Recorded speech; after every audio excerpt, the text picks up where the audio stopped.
I know a lot of you are tired of waiting for that one call from an interviewer. And इसका reason ये नहीं है कि market के अंदर जॉब्स की कमी है या कंपटीशन बहुत ज़्यादा है. The reason could be that you are not doing it in the correct way. And आज की इस वीडियो के अंदर हम यही डिस्कस करने वाले हैं. So hello everyone and a very warm welcome to WS Cube Tech. My name is Ayushi Jain, and in this video we will be discussing about how to land a job in the field of data analytics in 2024. इस video के अंदर हम वही सारी checklist के बारे में बात करने वाले हैं that will help you land the job guys. So I know it is very demoting for a lot of you कि आपने डेटा एनालिटिक्स के कोर्सेज कर लिए हैं from different websites, from different portals, या आपने खुद से भी पढ़ के अगर डेटा एनालिटिक्स का कोर्स किया है तो you are not getting a job.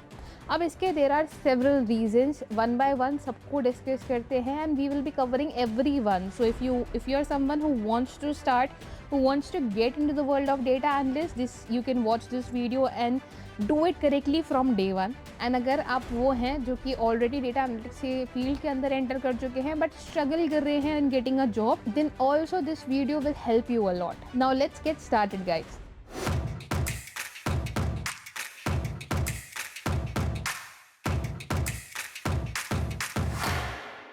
So number one thing that I will be discussing here would be a degree. See, अगर आप किसी भी डेटा एनालिस्ट जॉब के अंदर अप्लाई कर रहे हो और अगर आपको जॉब नहीं मिल रही है तो सबसे पहली चीज़ अगर आपके बैरियर जो बन रहा है that is your degree. So सबसे first thing that you should have is a bachelor's degree in any field. So यहाँ पे अगर मैं बात करूँ तो सबसे पहले हम यहाँ पे एक बैचलर्स डिग्री ले लेते हैं, वेदर इट्स BSc या आप BCom की बात कर लें या आप BTech की बात कर लें.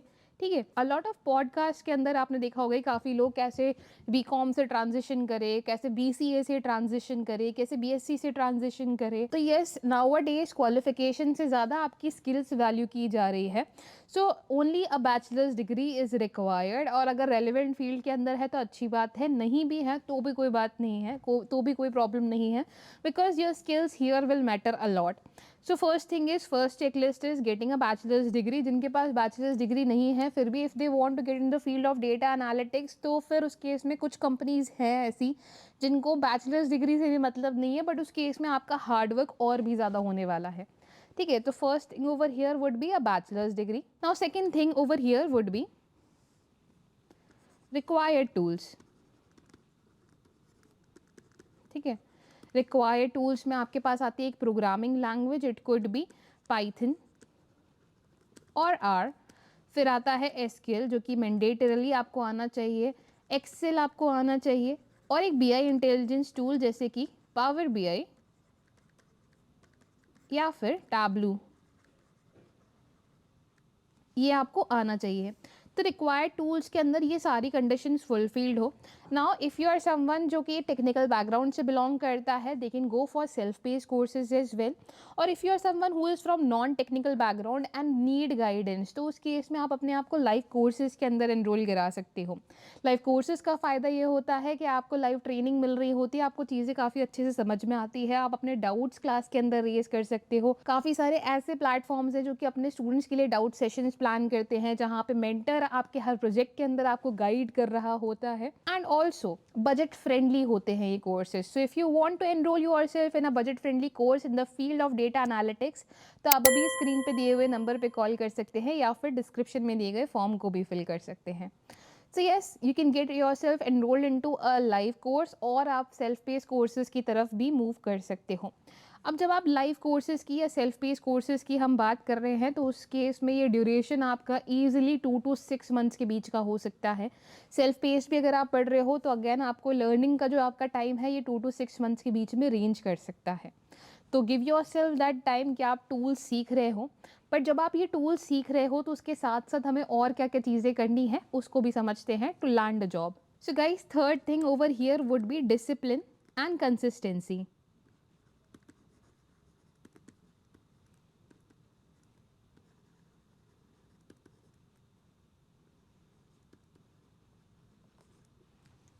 ठीक है, सो थर्ड थिंग की हम यहाँ पे बात करें that is discipline and consistency. Now why discipline and consistency is important, क्योंकि देखो काफ़ी सारे स्टूडेंट्स ऐसे होते हैं जो कि कोर्सेज में अपने आप को एनरोल कर लेते हैं, चाहे वो लाइव कोर्सेज हो चाहे वो सेल्फ पेस्ड कोर्सेज हो, बट जब तक आप डिसिप्लिन नहीं हो, जब तक आप कंसिस्टेंट नहीं हो, you can not land a good job. Reason कि अगर आपने बीच के अंदर कोर्स ड्रॉप कर दिया, बाद में आप वापस कंटिन्यू करना चाहते हो, इट इज़ नॉट पॉसिबल। आप मेरी मानिए, अगर आपने कोई कोर्स शुरू किया है और बीच में आप रुक गए और उसके बाद आप वापस रिज़्यूम कर रहे हो, आप उस पेज पे वापस पहुँच ही नहीं सकते। उसके लिए आपको शुरू से शुरू वापस करना पड़ेगा। तो बीच में जब हम गैप्स लेते हैं तो it is not good for us. उससे हम काफ़ी सारी चीज़ें मिस कर जाते हैं। और अगर सेल्फ पेस की बात करूँ तो उसके अंदर भी सेम केस सिनेरियो है कि आपने 4 घंटे कोई भी कोर्स का आज देखा, उसके बाद आपने काफ़ी दिनों का गैप ले लिया, उसके बाद आप देख रहे हो तो पुरानी वाली चीज़ों का जो बेसिक कॉन्सेप्ट्स होते हैं, जो फाउंडेशन होती हैं, वो आपकी स्ट्रॉन्ग नहीं हो पाती है उस लेवल तक। So it is important to be discipline and consistent. For discipline and consistency I would recommend कि अगर हम यहाँ पे वीकडेज की बात कर रहे हैं तो वीकडेज में आप एटलीस्ट 2 आवर्स तो निकालिए एवरी डे, ठीक है।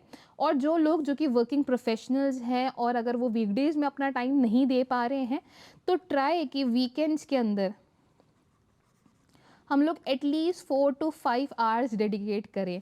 अब 4 to 5 आवर्स का यहाँ पे मैं क्यों बता रही हूँ, 4 to 5 आवर्स में ऐसा नहीं है कि हमें सिर्फ टूल्स एंड टूल्स पे ही प्रैक्टिस करनी है।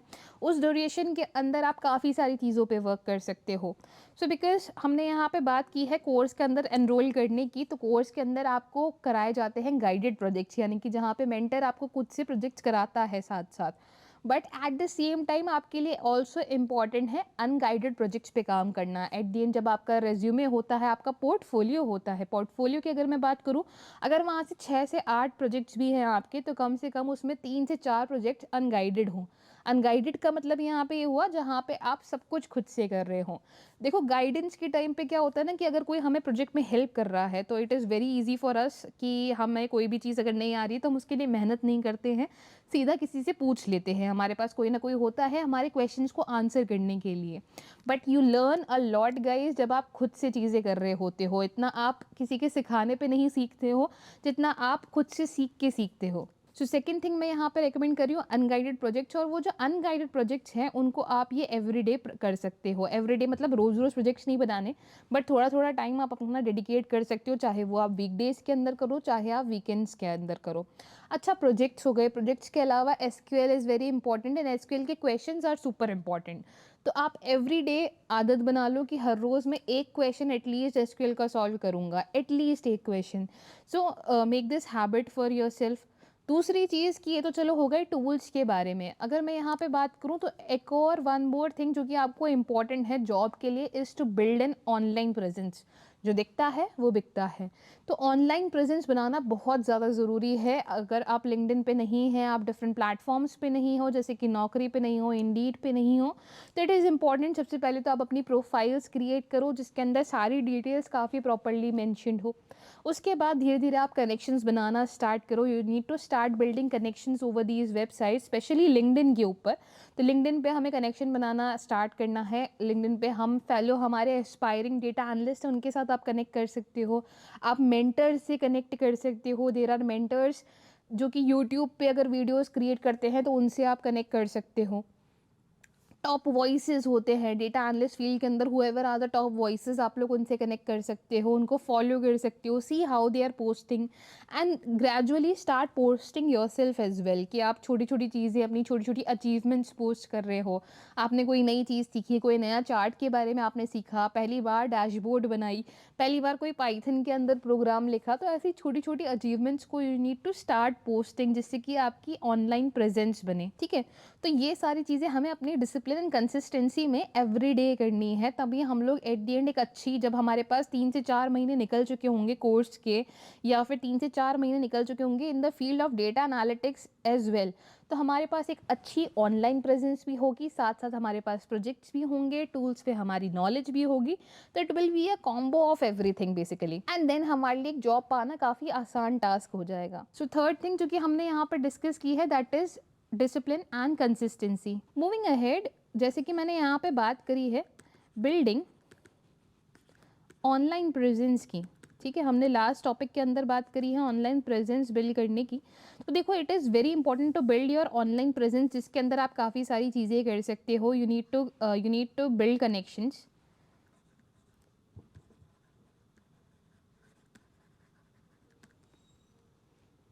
पोस्ट रेगुलरली,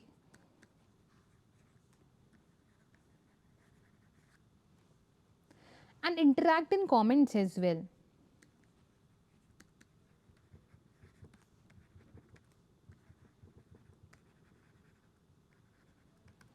तो काफ़ी हेल्पफुल होता है जब हम अच्छी ऑनलाइन प्रेजेंस बना लेते हैं। Lot of people get a job through online presence as well. अगर आप अच्छी अच्छी पोस्ट के ऊपर इंटरेक्ट कर रहे हो, वहाँ से आप लोगों का अटेंशन ग्रैब करते हो। इवन रिक्रूटर्स का भी अटेंशन आप ग्रैब करते हो। अपने प्रोजेक्ट्स को अगर आप शोकेस करते हो and you have good number of connections, तो वो करेक्ट ऑडियंस तक रीच करते हैं। तो अपने लिंक्डइन को ऑप्टिमाइज करना, राइट ऑडियंस तक अपने कंटेंट को पहुंचाना, रेगुलरली पोस्ट करना, रेगुलरली अपनी अचीवमेंट्स के बारे में मेंशन करना, so that is very important. So do that, you need to do that as well. अगर अच्छी जॉब चाहिए तो हमें एक अच्छी ऑनलाइन प्रेजेंस भी बनानी पड़ेगी। The next thing over here would be creating a portfolio for yourself.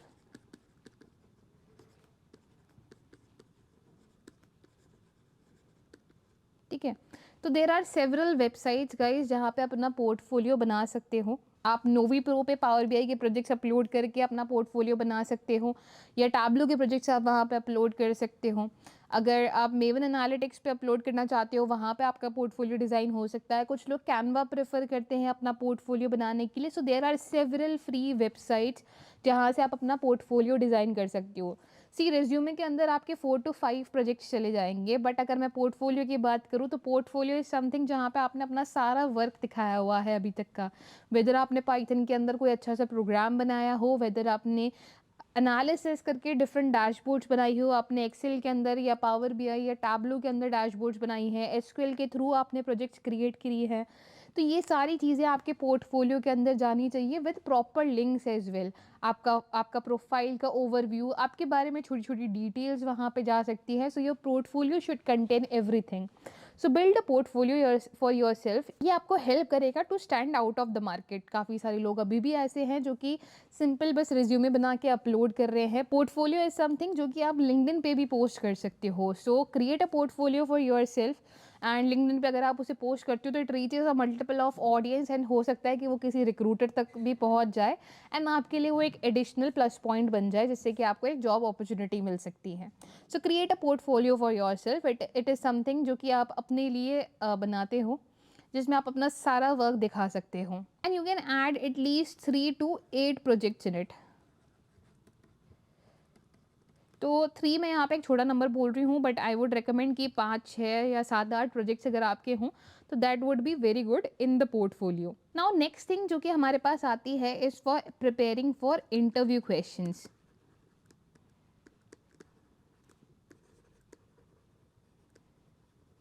ठीक है, कल को हमारे पास कोई अच्छी अपॉर्चुनिटी अगर आ भी जाती है और हम करेक्टली प्रिपेयर्ड नहीं हैं, इंटरव्यू क्वेश्चंस के लिए हमारी प्रिपरेशन अच्छी नहीं है, या असेसमेंट्स के लिए हमारी प्रिपरेशन अच्छी नहीं है, तो it is also very important to prepare for the interview questions as well. Now for preparing for the interview questions there are several websites जहाँ से आपको इंटरव्यू क्वेश्चंस मिल जाएंगे। अगर मैं एसक्यूएल की ही बात करूँ तो उस केस में आपके पास हैकर रैंक है, लीड कोड, या फिर data lemur is another website जहाँ पे आपको रियल टाइम क्वेश्चंस भी मिल जाएंगे जो कि एक्चुअली इंटरव्यूज़ के अंदर पूछे गए हैं। So it would be basically an eye opener for you कि अगर आप इंटरव्यू क्वेश्चंस पे प्रिपेयर करना स्टार्ट करेंगे, इनको प्रैक्टिस करना स्टार्ट करेंगे, स्पेशली एसक्यूएल की क्वेश्चंस के लिए, तो आपको पता चलेगा कि where do you stand in different things. Let's say हम एसक्यूएल की बात कर लें तो एसक्यूएल में हमने एसक्यूएल के कॉन्सेप्ट्स अच्छे से पढ़ लिए, उसको प्रैक्टिस भी हमने अच्छे से कर लिया, बट अनटिल एंड अनलेस हम लोग क्वेश्चन सॉल्व नहीं करेंगे you can not do good in SQL. And in websites पे आप क्वेश्चंस करके अपने आप को तैयार कर सकते हो फॉर दोज इंटरव्यूज़।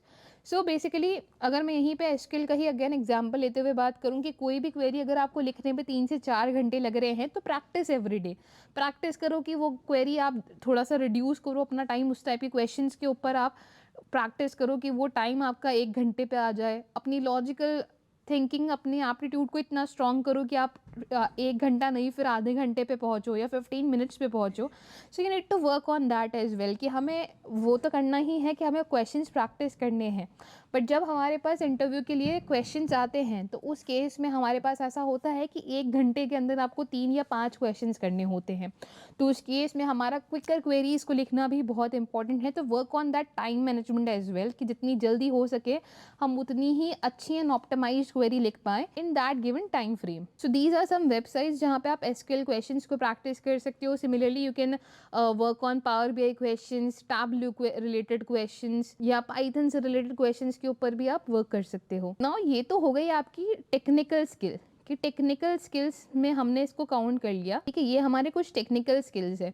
अगर हम सॉफ्ट स्किल्स की यहाँ पे बात करें, if I talk about working on soft skills, तो सॉफ्ट स्किल्स के अंदर हमारे पास क्या आएगा कि एवरीडे आप लोग बिजनेस केस स्टडीज़ के बारे में पढ़ सकते हो। तो बिजनेस केस स्टडीज़ हो गई जो कि आपको थोड़ा सा स्मार्ट बनाएंगे, प्लस आपको टर्मिनोलॉजीज़ के बारे में पता चलेगा, ठीक है, एंड कितना परसेंट कितना किस कंपनी ने बेनिफिट किया किस साल के अंदर, तो your business acumen will start getting stronger as well. Case studies के ऊपर वर्क करो आप। ऑल्सो एक और चीज़ जो कि इंपॉर्टेंट है कि इंटरव्यू में क्वेश्चन जो आपके पास फर्स्ट कॉल आता है that is telephonic call. Telephonic call पे वो काफ़ी ज़्यादा आपके कम्युनिकेशन को भी नोटिस करते हैं, जिसमें वो आपसे बेसिक क्वेश्चन पूछ सकते हैं। For example, introduce yourself. So when you are asked to introduce yourself, तो क्या क्या चीज़ें हमें बतानी है, किन किन चीज़ों पे हमें फोकस करना है। एजुकेशन बैकग्राउंड में हमें 8, 9, 10 सबके यहाँ पे ग्रेड्स नहीं बता देनी है, या फिर सिंपल हम डिग्री बता सकते हैं। डिग्री हमारी रेलिवेंट है तो हम बस सिंपल उसके बारे में बता सकते हैं, रिलेवेंट नहीं है तो हमने सिर्फ बता दें कि इससे इस साल के बीच में मैंने ये डिग्री परस्यू करी है, उसके बाद हमने इस कोर्स पे काम किया है जिससे कि हमें डेटा एनालिटिक्स के अंदर अच्छी जॉब मिल जाए। प्रोजेक्ट्स के बारे में आप थोड़ा सा ब्रीफ कर सकते हो कि हमने in kind of in tools के ऊपर हमने प्रोजेक्ट्स पे काम किया है। अपनी स्ट्रेंथ्स के बारे में आप बता सकते हो। तो there are lot of things जो कि हमें प्रिपेयर करनी होती हैं, और ये जब सीधा हमारे पास कॉल आ जाए तो हम काफ़ी ज़्यादा नर्वस हो जाते हैं, तो वो नर्वसनेस हटाने के लिए हमें ये सारी चीज़ें हेल्प करेंगी। So prepare yourself for those calls as well कि अगर हमें से ऐसे XYZ क्वेश्चन पूछे जाए तो उसके लिए हम किस तरह से आंसर दे सकते हैं। तो prepare yourself for that as well. Now the most important part जो कि हमारे पास आता है, जो कि सभी के लिए है, whether you are getting started in the world of data analytics और वेदर यू आर समवन जो कि ऑलरेडी डेटा एनालिटिक्स के कोर्सेज डिफरेंट जगहों से कर चुका है और सारे टूल्स सीख चुका है, क्वेश्चंस पे अच्छे से प्रैक्टिस कर चुका है, ये सारी चीज़ें उन्होंने कर ली हैं, बट फिर भी उनके पास एक अच्छा इंटरव्यू कॉल नहीं आ रहा है। तो उसका reason could be your resume. It is important that your resume should be ATS friendly. तो यहाँ पे सबसे इंपॉर्टेंट टॉपिक जो कि हम इस पूरे वीडियो का डिस्कस करने वाले हैं that is your resume being ATS friendly. अगर आपको कोई भी कॉल नहीं आ रहा है तो इसका रीज़न यही है कि कहीं ना कहीं आपके रेज्यूमे के अंदर कोई ना कोई गलती है। सी ATS क्या है? ATS is application tracking system. Application tracking system की वजह से एप्लीकेशन ट्रैकिंग सिस्टम काफ़ी सारी कंपनीज़ के पास होता है, जिससे कि वो अपना रेज्यूमे शॉर्टलिस्ट करते हैं। सी ऐसा नहीं होता कि कोई भी जॉब पोस्ट अगर निकली, आप लिंक्डइन पे ही देखते हो, कोई भी जॉब पोस्ट निकली है हर आधे आधे 1 घंटे के अंदर उसके अंदर 1000-2000 एप्लीकेंट्स ऑलरेडी अप्लाई कर चुके होते हैं। अब ऐसा नहीं है कि वहाँ पे HR उन 1000-2000 रेज्यूमेज़ को देख रही हैं, शॉर्टलिस्ट कर रही हैं। सबसे पहले जो रेज्यूमेज़ हैं ये ATS ट्रैक करता है और इनको शॉर्टलिस्ट करता है। अब ATS क्या-क्या चीज़ देखता है, उसके लिए मैंने आपके लिए एक पूरी रिपॉजिटरी यहाँ पे बना रखी है, जिसके अंदर ATS फ्रेंडली रेज्यूमे बनाने के टिप्स से लेके रेज्यूमे टेम्पलेट, कैसे आप कवर लेटर का टेम्पलेट डिज़ाइन कर सकते हो, वो सारी चीज़ें मेंशन्ड है। So let's move to that repository first. तो we are going to add the link of this repository हमारे वीडियो के डिस्क्रिप्शन के अंदर, जिसके अंदर आपको मिलेगा इंटरव्यू प्रिपरेशन गाइड। इसमें आप सबसे पहले ATS फ्रेंडली रिज्यूमे टिप्स को अगर ओपन करते हो तो it will redirect you to a new page, जहाँ पे हमारे पास कुछ टिप्स मेंशन है कि जैसे कि यूज स्टैंडर्ड सेक्शन हेडिंग्स, जो हम लोग बहुत फैंसी सी हेडिंग्स का यूज़ करते हैं। आप टेबल्स एंड कॉलम्स के अंदर डेटा मत लिखें। काफ़ी सारे लोग हैं जो कि अभी भी पुराने तरीकों की तरह अपनी 10th 11th 12th या फिर सिर्फ 12th first year second year की ग्रेड्स को एक टेबल के फॉर्मेट के अंदर लिख देते हैं। So don't do that, avoid doing that. हमें टेबल्स के अंदर डेटा नहीं लिखना। सो दीज आर कुछ बेसिकली टिप्स, जैसे कि स्टैंडर्ड फॉर्मेट्स का यूज़ करना है, स्टैंडर्ड फॉन्ट्स का यूज़ करना है। बेसिकली इतने सारे फैंसी फॉन्ट्स हमारे पास होते हैं, उनका ना यूज़ करते हुए आप स्टैंडर्ड फॉन्ट्स का यूज़ करें। अगर आपको रिज्यूमे डिज़ाइन करना है यू कैन यूज़ वर्ड और you can use Canva as well, but make sure कीजिए कि वो एटीएस फ्रेंडली हो। You can check your ATS course through different websites as well. तो सबसे पहले तो आप इन टिप्स के ऊपर वर्क कर सकते हो कि क्या यहाँ पे छोटी-छोटी टिप्स यहाँ पे प्रोवाइडेड है। उन टिप्स की बेसिस पे आप अपना रिज्यूमे बनाओ and then there are several websites जहाँ से आप अपना रिज्यूमे चेक कर सकते हो, उसका एटीएस स्कोर चेक कर सकते हो that what it's ATS score is. मैं प्रेफ़र करूँगी कि अगर आपका एटीएस स्कोर अबव 70 है तो it is good to go. तो जब तक 70 के आसपास आपका स्कोर नहीं आता है या 70 के अबव आपका स्कोर नहीं आता है, तब तक keep working on your resume. See this guys, this part could be very hectic. ये आपको ईजिली 4 से 5 घंटे या एक पूरा दिन भी ले सकता है, but this is the mandatory part. अगर आपको कोई भी इंटरव्यू कॉल नहीं आ रहा है तो उसका मेन रीज़न यही है कि आपका रिज्यूमे एटीएस फ्रेंडली नहीं है। ठीक है, अब एटीएस फ्रेंडली रिज्यूमे के लिए टिप्स मैंने यहाँ पे मेंशन करी है, साथ ही मैंने सैम्पल रिज्यूमे टेम्पलेट भी यहाँ पे मेंशन किया है, जिसको आप ओपन करोगे तो इसका प्रीव्यू आपको नहीं दिखेगा, बट आप इसे डाउनलोड कर सकते हो। Once you have downloaded it तो यहाँ पे एक सैम्पल टेम्पलेट मैंने ऐड किया हुआ है फॉर अ फ्रेशर। तो फ्रेशर के लिए क्या क्या चीज़ें यहाँ पे इंपॉर्टेंट है, बेसिकली अगर आप लोगों का कोई एक्सपीरियंस या इंटर्नशिप्स नहीं भी है तो उसके अकॉर्डिंग में मैंने यहाँ पे टेम्पलेट को डिज़ाइन किया हुआ है। और इफ़ यू हैव एक्सपीरियंस तो आप इसी के अंदर अपना एक्सपीरियंस भी ऐड कर सकते हो by creating another section called as experience, whether it is relevant और नॉट रेलिवेंट। ठीक है, तो यहाँ पे एजुकेशन एंड सर्टिफिकेशन ये सारी चीज़ें मेंशन्ड हैं। इसको आप वर्ड के अंदर एडिट कर सकते हो because it is a docs file. ठीक है, so you can download it from here. Similarly मैंने यहाँ पे कवर लेटर का भी टेम्पलेट ऐड किया हुआ है, जिसके अंदर आप बेसिकली ये मैंने डिज़ाइन किया है यूजिंग चैट जीपीटी, जहाँ पे आप प्रॉम्प्ट इस तरह से दे सकते हो कि किस कंपनी के लिए आप ये कवर लेटर जा रहे हो। अच्छा, it is also very important कि हमें ना थोड़ा सा अपना रिज्यूमे, ऐसा नहीं है कि हम एक ही रिज्यूमे हर कंपनी के अंदर चलाएंगे। हर कंपनी की अलग अलग नीड्स एंड रिक्वायरमेंट्स होती है, तो थोड़ा सा कंपनी के जॉब डिस्क्रिप्शन को रिलेट करते हुए हमें ये चीज़ें करनी है। सी अगर कंपनी के जॉब डिस्क्रिप्शन के अंदर मेंशन्ड है कि पावर बीआई चाहिए या एसक्यूएल चाहिए, तो उस केस में आप ऐसा नहीं कर सकते कि आपके रिज्यूमे के अंदर टैबलू या एक्सेल से रिलेटेड प्रोजेक्ट्स बहुत ज़्यादा मेंशन्ड हैं। मोल्ड योर रिज्यूमे, चेंजेस आपको करने पड़ेंगे, बट उसी उसी के लिए आपके पास चैट जीपीटी जैसे डिफरेंट डिफरेंट टूल्स हैं जहाँ से आप इजीली अपना टेम्पलेट रीडिज़ाइन करवा सकते हो, आप इजीली अंदर का कंटेंट चेंज करवा सकते हो। सो मेक श्योर कि आपका जो रिज्यूमे है वो हर जॉब डिस्क्रिप्शन के हिसाब से करेक्टली मोल्डेड है। अब जैसे इस कवर लेटर की अगर मैं यहाँ पे बात करूँ तो ये कवर लेटर मैंने डिज़ाइन किया हुआ है for a role of a data analyst at Paytm. Similarly, you can get design different cover letters for yourself using ChatGPT, जिसमें आप सिमिलर फॉर्मेट रख सकते हो, बट एट दी एंड आप यहाँ पे चीज़ें थोड़ी सी मेंशन करो about the companies. That's why companies cover letter मांगती है कि कितना एफर्ट्स बंदा पुट कर रहा है। So don't design just one template जिसको हम हर जगह पे चलाएंगे। Design a template for yourself जो कि आप अलग अलग कंपनीज के अंदर अप्लाई कर सकते हो। Now it is a tedious task, but अगर 1000 जॉब्स में हम अप्लाई कर रहे हैं और उसके अलावा एक दिन में अगर हम 5 से 10 जॉब्स, अच्छी जॉब्स जहाँ पे हर चीज़ हम लोग मोल्डेड रख रहे हैं, हर चीज़ हमने हमारी जिस तरह से हमारी जॉब डिस्क्रिप्शन जा रहा है, जिस तरह से हमारा कवर लेटर मांगा जा रहा है वो प्रॉपर हमने डिज़ाइन किया हुआ है, तो देयर आर मोर चांसेस कि अगर आप एवरीडे 5 से 10 जॉब पे भी अप्लाई कर पा रहे हो उसकी वजह से, तो उनके अंदर आपको कॉल आने के ज़्यादा चांसेस हैं। हज़ारों जॉब्स में अगर आप अप्लाई करते हो तो आपके चांसेस रिड्यूस्ड हैं, but at the same time हम प्रॉपरली एटीएस फ्रेंडली रिज्यूमे के साथ जो कि जॉब डिस्क्रिप्शन से मैच करता हुआ हो वहाँ पे अप्लाई करते हैं तो हमारे कॉल आने के ज़्यादा चांसेस है गाइज। तो मेक श्योर कि आपका रिज्यूमे एटीएस फ्रेंडली है, आपने कवर लेटर अच्छे से अटैच किया हुआ है एंड आपने उन टिप्स के ऊपर काम किया हुआ है जो कि मैंने एटीएस फ्रेंडली रिज्यूमे के लिए आपको बताई हुई है। Now guys, once that you have created an ATS friendly resume for yourself, you can start applying through different job portals. So job portals की भी अगर मैं बात करूँ तो we have several job portals over here. आप LinkedIn ले सकते हो। ठीक है, मेक श्योर कि जिन भी जॉब पोर्टल्स के थ्रू आप अप्लाई कर रहे हो तो वहाँ पे आपकी प्रोफाइल कंप्लीटली सेटअप हो। ठीक है, आपका रिज्यूमे प्रॉपर्ली अपडेटेड हो, आपके रिलेवेंट एक्सपीरियंसेस या अगर आपके बात की आपके एक्सपीरियंसेस, आपकी एजुकेशन, ये सारी चीज़ें वहाँ पे मेंशन्ड हो। ठीक है, तो लिंक्डइन हो गया या फिर हमारे पास naukri.com है या फिर इंडीड, मॉन्स्टर जॉब्स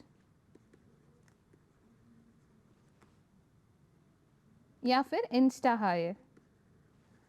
तो ऐसे काफ़ी सारे जॉब पोर्टल्स हैं जहाँ के थ्रू आप अप्लाई कर सकते हो। Not just job portals guys, you can also apply through career pages as well. All the big tech companies, जितनी भी बड़ी कंपनीज होती हैं, उन सबके करियर पेजेस होते हैं। उन करियर पेजेस के थ्रू भी आप अप्लाई कर सकते हो। करियर पेजेस के थ्रू अप्लाई करने का एक फ़ायदा होता है कि वेदर यू आर सिलेक्टेड और नॉट सिलेक्टेड, आपको रिप्लाई ज़रूर आता है। सो लिंक्डइन से आपको कई बार ऐसा होता होगा कि आपको कोई रिप्लाई नहीं आ रहा, आप बस बीच में वेट कर रहे हो कि कब रिप्लाई आएगा, कब रिप्लाई आएगा।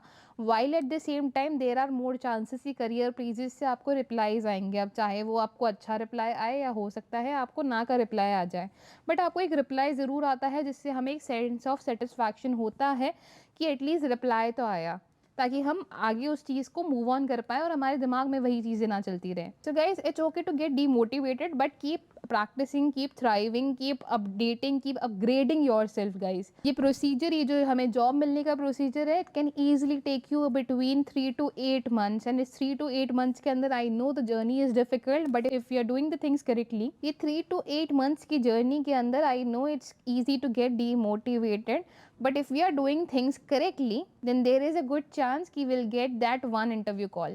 अगर मैं समरी की बात करूँ, to land a job in 2024, सबसे इंपॉर्टेंट चीज़ जो हमने बात करी है, that is ATS friendly resume, proper design cover letters and different tips and tricks to apply in your resume. Also हमने ये भी डिस्कस किया है that if you are getting started in the world of data analytics, तो क्या क्या चीज़ें आपके लिए चेकलिस्ट है एक अच्छी जॉब पाने के लिए, आपका रिज्यूमे के ऊपर कॉल आने के लिए। Starting from a bachelor's degree तो रिक्वायर्ड टूल्स, जिसमें हमने कोर्सेज के बारे में बात करी है, डिसिप्लिन एंड कंसिस्टेंसी, जहाँ पे हम एवरीडे प्रैक्टिस करेंगे, बिल्डिंग एन ऑनलाइन प्रेजेंस, जहाँ पे हमें रेगुलरली पोस्ट करना ज़रूरी है, रेगुलरली हम कमेंट्स में इंटरैक्ट करें, सिमिलर डोमेन वाले लोगों के साथ कनेक्ट करें। From creating profile to getting into the learning path of interviews, we discussed all the things की टेक्निकल स्किल्स कैसे ग्रो करनी है या सॉफ्ट स्किल्स पे किस तरह से वर्क करना है, रेज्यूमे को कैसे ATS फ्रेंडली बनाना है, कौन कौन से जॉब पोर्टल्स हैं जहाँ के थ्रू आप अप्लाई कर सकते हो। So I hope guys after this session you have no doubts and no questions, and for more such tech related videos follow our channel WS Cube Tech.